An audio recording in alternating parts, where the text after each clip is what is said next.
Today on Beyond the Gates, Martin and Smitty get a shock. Their kids make a decision, and Allison proves she is, as Madison says, not just messy but unhinged. Completely unaware of the explosive secret waiting to blow their family apart, Smitty warns Martin that fun as game night has been, it hasn't healed the big issues between them. Their disagreement is getting heated when Naomi calls, saying she needs to meet with the husbands ASAP, together. Upon arriving, Jacob and Naomi don't waste a moment, immediately revealing that they've located Samantha and Tyrell's birth mom. The men are shocked and not ready to meet with June. Unfortunately, Samantha and Tyrell hear the tail end of the adults' conversation. Smitty and Martin assure the kids that they will decide the path forward. Samantha lean towards meeting with their mom, while an angry Tyrell wants nothing to do with the woman who abandoned them. Ultimately, they tell Pops and Dad that they've decided to meet June.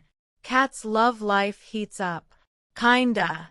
A gorgeously dressed Tomas and Kat get together at Uptown for what is supposed to be a sexy salsa lesson but turns into a disaster. "You're dancing salsa, not filing Y0UR taxes," snaps the teacher. When he steps in to dance with Kat, it's as if she's a pro.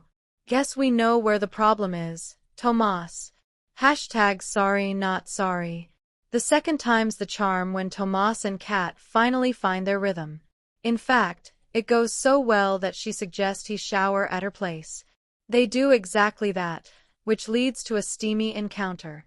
Afterwards, Tomas goes on and on about how awesome the sex was, but Kat seems, let's go with, less thrilled.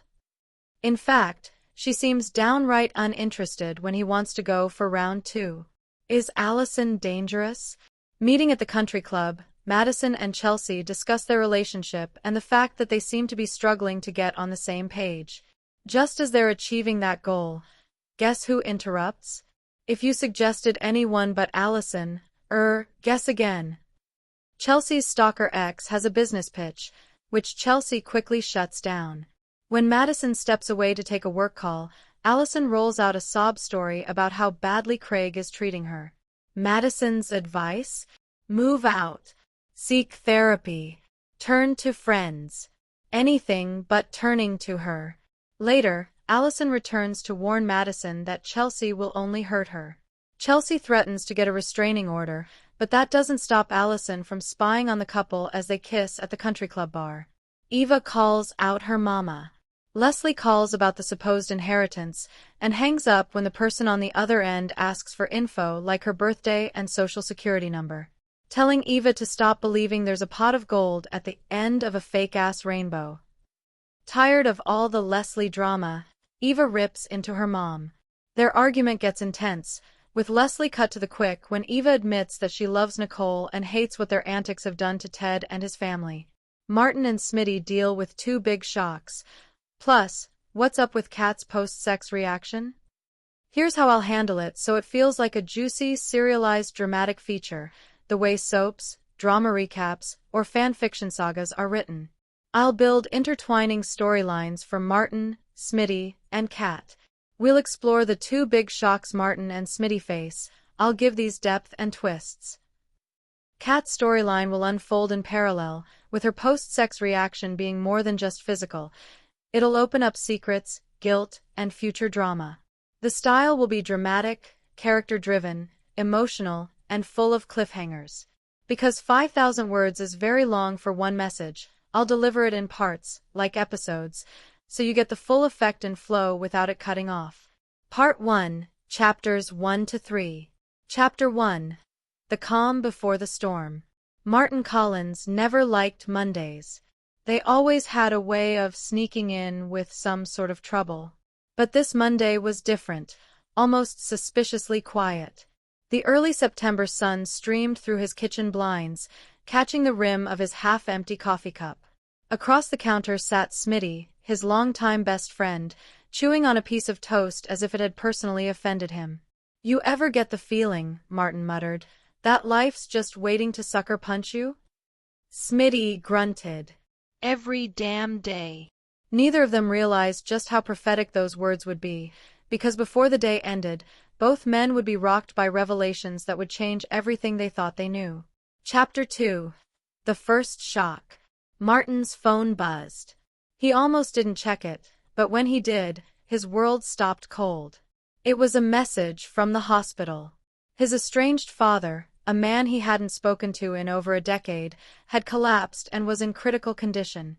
Martin's toast dropped to the floor. "Smitty," his voice cracked.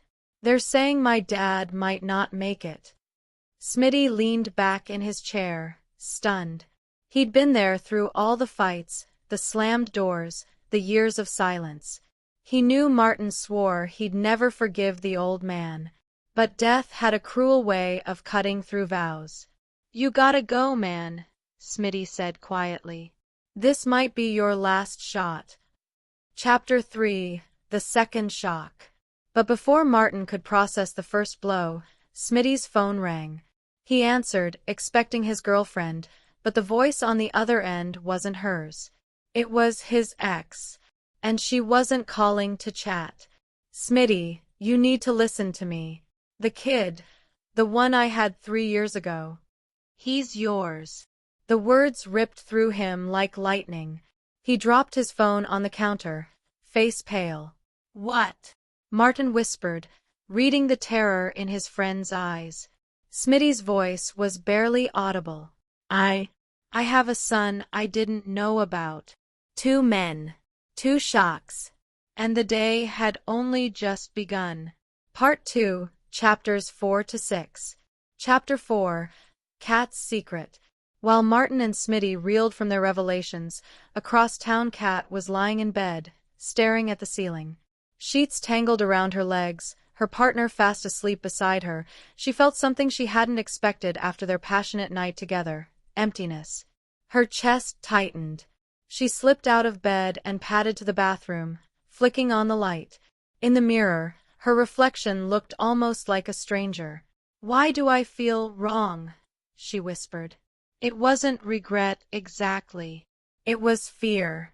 Fear that the secret she'd been carrying, the one she hadn't told anyone, not even Martin, would now spiral out of control. Chapter 5: Paths Collide. By late afternoon, the 3 storylines began to tangle together. Martin, shaken, asked Smitty to come with him to the hospital. Smitty agreed, even though his mind was spinning with the thought of a son he'd never met. Meanwhile, Kat texted Martin. "We need to talk. Urgent." Martin frowned. The timing couldn't have been worse. But deep down, something told him Kat's message was connected to the storm already tearing through his life. Chapter 6: 3 Confessions Waiting. Martin had to decide whether to forgive a dying father. Smitty had to face a child he didn't know existed. And Kat had to confess what she really felt after last night, and the secret that made her body tremble in the bathroom mirror. None of them knew it yet, but by nightfall, their worlds would crash together in ways none of them could control.